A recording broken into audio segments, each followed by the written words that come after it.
and welcome back to Dawntrail. Our next stop, the Expert Dungeons. They added a couple of Expert Dungeons into the back end, and I was getting harassed. Like, yeah, you got to do the experts. We're going to the Strayborough Deadwalk and Tender Valley, and it actually did remind me in the live letter that Yoshi P just before Dawntrail came out, as we saw Swoletender. We saw Big Bad Swoletender, and I'd forgotten all about it, and then I was like, oh yeah, there is more dungeon bosses that they showed off. There absolutely is. And it's like, yeah. There's 2 expert dungeons. Let's start with Tender Valley, because I actually have pros and cons to both of them, making them both fantastic. It's TLDR, they're both phenomenal. I suggest you do them. They add a lot more spice to the dungeon roulette. This is great stuff. Tender Valley.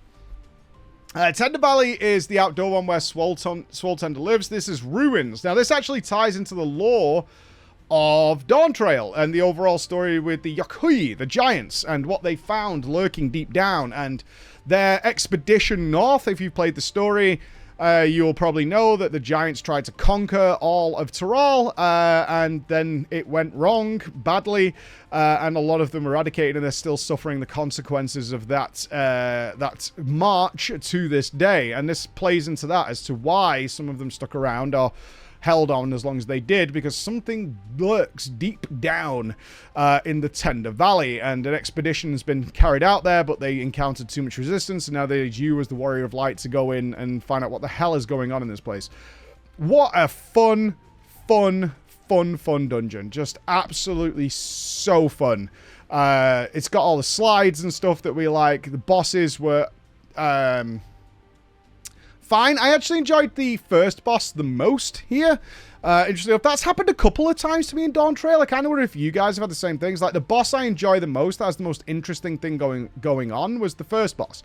And then the next bosses are not bad by any means, but kind of like, oh, okay. I almost feel like the first boss was harder in some ways. The actual boss I struggled the most on, because I just didn't, you know, sometimes in FF, you know everything here is clearly marked and indicated somewhere, but I always say forest for the trees.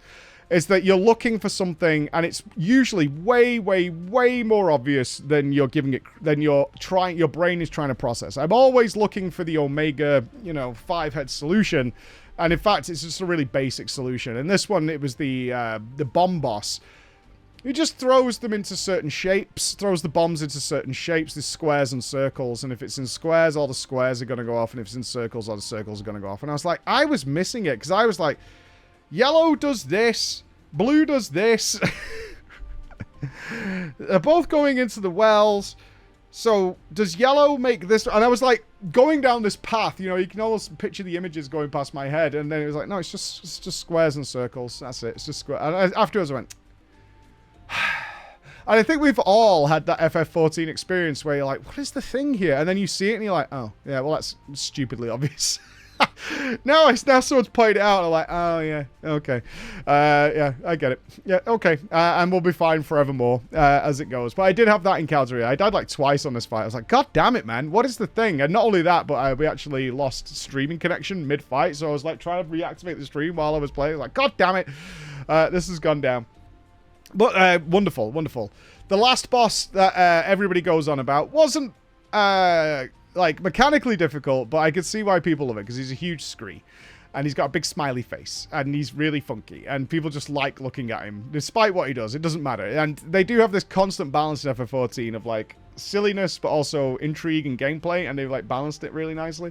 This was it. As soon as it came out, everyone was like it's scree, we're having fun and enjoying it. And I agree, it was really fun.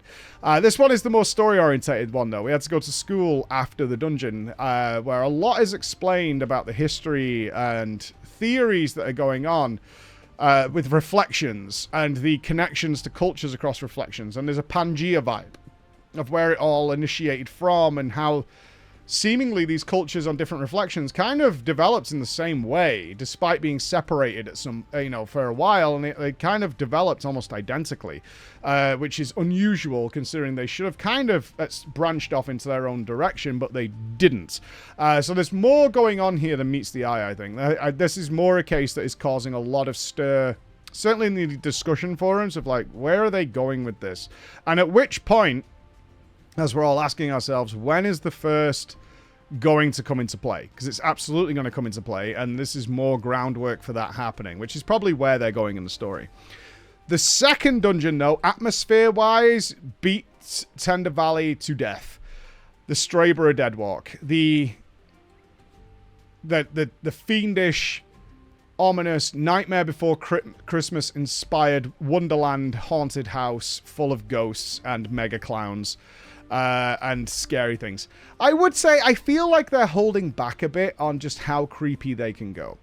It's been a long time since we had the creepy wooden doll little girls, and they're still using them today, and I kind of feel like they are restraining themselves on just how weird and wonderful they want to go. And I feel like they like Dead Baby Dungeon could have been way worse.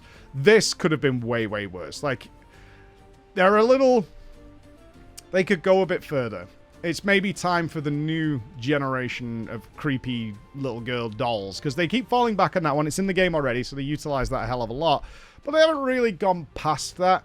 What I will say is this whole environment, atmosphere-wise, was great. It was absolutely great. I really enjoyed it. Boss-wise, less good than Tender Valley, in my opinion. Particularly the sort of carousel duplicating boss. The first thing that happened to me here, I called out, and this is always dangerous when you're live streaming, as people go, yeah, sure, you know, mistakes, but there are errors like this. Is the hitboxes were very strange on the walking duplicates that were walking around. And I called it immediately. I was like, that hitbox isn't right. Thankfully, unlike when I say literally because it has happened, like my controller did not read my input, and input dropped to something, which happens to us all. But if you say it as a streamer, then you're clearly like, sure, it was something else. There's a lot of people like, yeah, you noticed. And I was glad about that, because I'm always worried when I point something out that feels like a flaw, like, okay, the hitbox on these things is a little weird. Is very quickly everyone was like, yeah, they are. And it was like, there's a golden rule here. I actually felt this in the raid, is go a bit further than you think. And this is a kind of Dawntrail thing that I'm putting into my head when it comes to a lot of mechanics, is just go a little bit further than you think you need to. Even if you're trying to cut it close to get an extra spellcasting or whatever, just go that little bit further, and you're probably going to be better off than trying to walk the fine line, which many of us who have like pushed DPS or whatever in the past are used to, is like, you've got to walk that line. And I definitely noticed it here. 100%. I loved this dungeon. I mean, both the expert dungeons were fantastic. Atmosphere-wise, the Strayborough Deadwalk was easily the best. The bosses were slightly less good than Tender Valley. Tender Valley was also great atmosphere-wise, but the bosses were overall better. And that makes them both really top-level dungeons. And I want to do them more and more. I'm going to be doing that, because we need to prepare for the role quests and things. So we're going to be doing a lot of the expert dungeons and getting them done. I mean, great. FF14 never really fails to deliver on its dungeons. They use a simple formula, which I spoke to Yoshi P about, and it's all by design. It all fits into the blueprint, and they just get wild with it. I think, but I'm very biased on horror stuff. I love horror stuff, and I'm like, push it further. Push it further. But I also have to bear in mind, some people are like absolutely horrified by the idea of clowns, right? Just the suggestion there's a clown is going to turn people to, nope, not going there. I will be interested to see whether some people, maybe you can let me know in the comments, who are like, yeah, I don't go there because there's like a clown in there, and that's it, that's enough for me. I'm not sure the exact term of phobia of clowns, but I'm obviously very aware of it. Is this like, no, I can't do this dungeon because of this. And I'm going to sit here going, yeah, I want more. I want more and more and more. So wonderful expert dungeons. I did point this out in the raid video. The next thing is going to be the extremes and getting some nice weapons. So we'll see how that goes, all right? So thank you for listening, guys. I'll see you again. Bye-bye.